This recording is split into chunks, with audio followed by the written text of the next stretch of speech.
Good afternoon. I'm 4-1 meteorologist Kim Adams. A gloomy day, wet and windy for Friday. We'll talk about your weekend forecast coming up. Also, his fall from grace captivated and divided the nation. The complicated legacy of O.J. Simpson. And we'll share a new reaction to his death. Paula. Hi there, everybody. Yeah, we're talking about closing the care gaps for black women and their babies, what one local hospital is doing to self-examine itself while educating others. These stories and more are happening right now on Local 4, First at 4.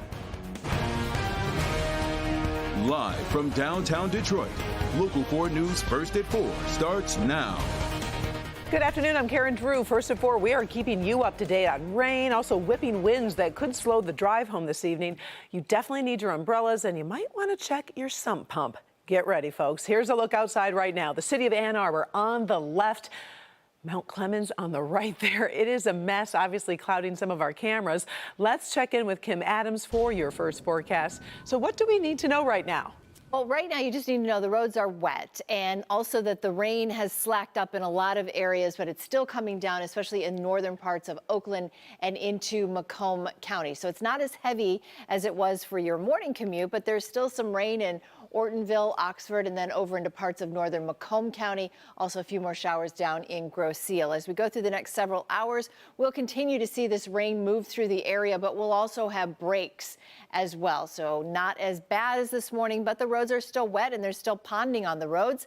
And there's still more water out there. Look at this rain coming up from the south. A lot of it has stayed off to our north and east, but we're still going to get more rain here as we go through the next several hours. Back at home, we've got temps that are anywhere from 48 in Sandusky all the way to 60 out at Metro Airport. Tomorrow, our attention focuses on the wind. We'll continue to have a few scattered showers, but wind gusts tomorrow could go over 50 miles per hour in some spots. So a wind advisory has been issued for all of Metro Detroit. It's also chilly tomorrow.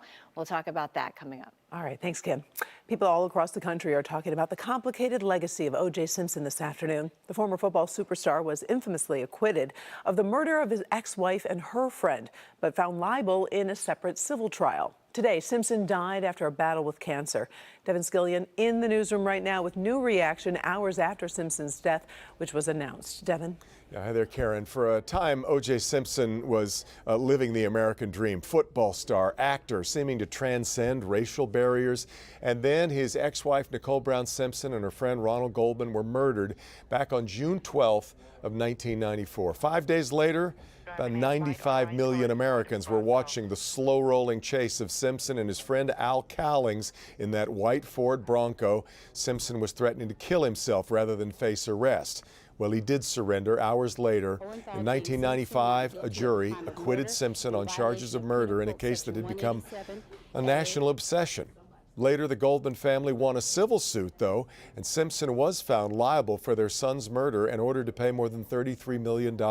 Simpson, of course, then basically became a pariah, facing a public that was deeply divided over his guilt or innocence. After his acquittal, he vowed to find the killer, but no one else has ever been arrested. Simpson had more legal troubles later, including a conviction for robbery in Las Vegas. That ended up sending him to prison for 9 years.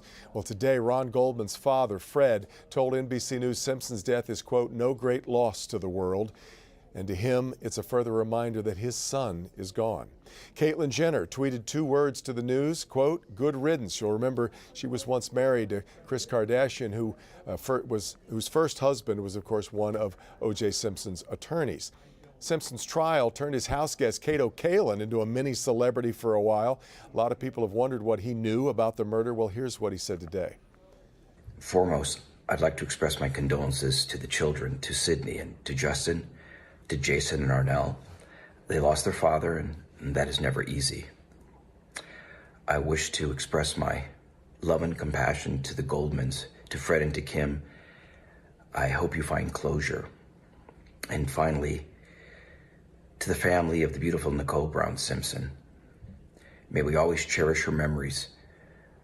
Nicole was a beacon of light that burned bright. May we never forget her. Simpson was released from prison on that robbery charge back in 2017, and many have debated if that sentence in Vegas was actually some kind of punishment for the murders 13 years prior to that.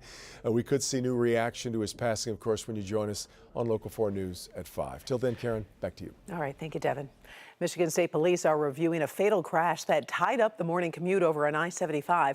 Right now, investigators tell us the 26-year-old driver of a Chevy Cruze lost control of his car due to speed, hit a bridge support over at 8 Mile, and then came to a stop in the left lane. A Dodge Avenger came up behind him and hit the Chevy Cruze. The Dodge driver has minor injuries. The 26-year-old was dead at the scene. Police are going to review a crash reconstruction, also some autopsy results as that investigation moves forward this evening. I also have an update on a police pursuit. This young man, 26-year-old Abdel Teraba, has been arrested on a few charges after taunting cops and then trying to get away at speeds of up to 140 miles an hour. Now, we showed you the state police video yesterday. Investigators say Teraba did wheelies and donuts around a Dearborn police car, then kept driving all the way to Farmington Hills, where he was eventually arrested. Teraba is behind bars this afternoon. He's got a $10,000 cash bail. Efforts to build a better Detroit neighborhood hit a pretty big milestone on the city's west side this morning. Local 4 crews were on the scene as the city demolished its 6,000th property since 2020, when the demolition department was established. City leaders say each demolition boosts the safety and the value of another neighborhood, one by one. The city's goal is to eliminate 8,000 blinded buildings in Detroit. It's crunch time for the NFL and the city of Detroit as they get ready to host this year's draft. Today, the NFL shared more details on activities that will be spread through downtown Detroit, from Woodward into Hart Plaza. The draft experience will be the hub of the football festival. Local businesses will be on hand and will be able to keep 10% of their revenue. Cornerball Park, about a mile away from the hub for youth activities. The NFL wants you to know everybody is invited to attend this party. It's for all ages, right? So it's not just for little ones. We, of course, love our youngest fans, but there's a lot of cold Bud Light being poured. There's a lot of great Crown Royal being poured and amazing drinks. So it's a party, and we're excited, and we know Detroit knows how to party. Oh, we do. If you want to join the party, download the OnePass app to get the complete schedule. Also, learn more about the great events. We will have more on the big plans, also the parking situation. We'll have those details when you join us for Local 4 News at 5 and then at 6. Well, it might be hard to imagine in this day and age, but there are women who still feel unheard by their doctors. Research shows women who are Black are even less likely to trust medical professionals and then seek out care. This week, DMC is trying to change that narrative and the numbers. Let's bring in Paula Tubman. She is live from DMC's NICU to explain. Paula. Hey, Karen, you would love it here. Lots of cute little babies, including this little guy right here, born at the magical 313, 3 pounds and 13 ounces. And his mom really does a courageous job explaining why more people need to lean into the healthcare disparities with Black women and their babies. To be able to give birth is like, it's so like life-changing, and I just feel like a warrior. You can feel the joy Alexis Tyler is feeling. Just 2 days ago, she gave birth to her first child. And I haven't had a lot of super life-changing experiences, but this one,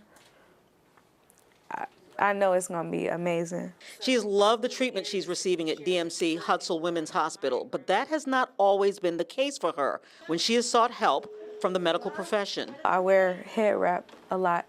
I'm Muslim, and a lot of people have just giving me like weird looks.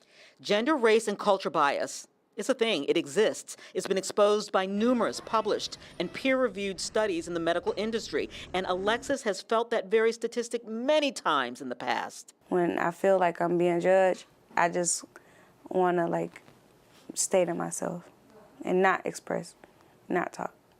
That's the history. This week, the Detroit Medical Center is actively trying to change that history. Women need to be heard. Specifically for Black mothers and their babies in a first time ever Black Maternal Health Week celebration. We want to make sure that we address those biases within ourselves as well as tailor our healthcare approach to what our patients need. not only touting its own programs in which a maternal nurse navigator has been added to the staff to help mothers with complicated pregnancies, but its Mother's Closet at Sinai Grace and a new doula-friendly environment. Friday, a symposium to self-explore its own responses to Black women who are pregnant, while educating Black women in particular how to spot bias and navigate around it. We want everyone in the room. We want healthcare providers, we want moms, grandmas, we want teachers, we want any and everyone who can have an impact on our patients. Because in general, it's not just Blacks who, it's all women. Maternal health in the U.S. is a problem. So we want awareness from everyone. Okay, so again, the symposium is tomorrow at 1:30. It is free. There'll be some refreshments. They'll have experts. Really a lot of discussion. The panel will be discussing programs, wraparound services, and a variety of topics to help close those disparity gaps. And Karen, just one more look at this. I was just going to say that to the photographer. Alexis, Don't go back to Paula. Let's go back to the baby. Do you see? Don't go back to me. Who wants to look at me? Oh my gosh. When you can look at baby Azai. Right. The little fingers wrapped around mom's thumb. Oh. Okay, I love this. I love this. It's so important to have the symposium and obviously this week dedicated. I love what LaShonda said. This is so vitally important. Back on him. Yeah, go back. Let's end on the baby. All right. Go Thank back. you. Thank you. Another Paula. baby shot there for you. Always win with the baby shot. All right. Thank you, Paula.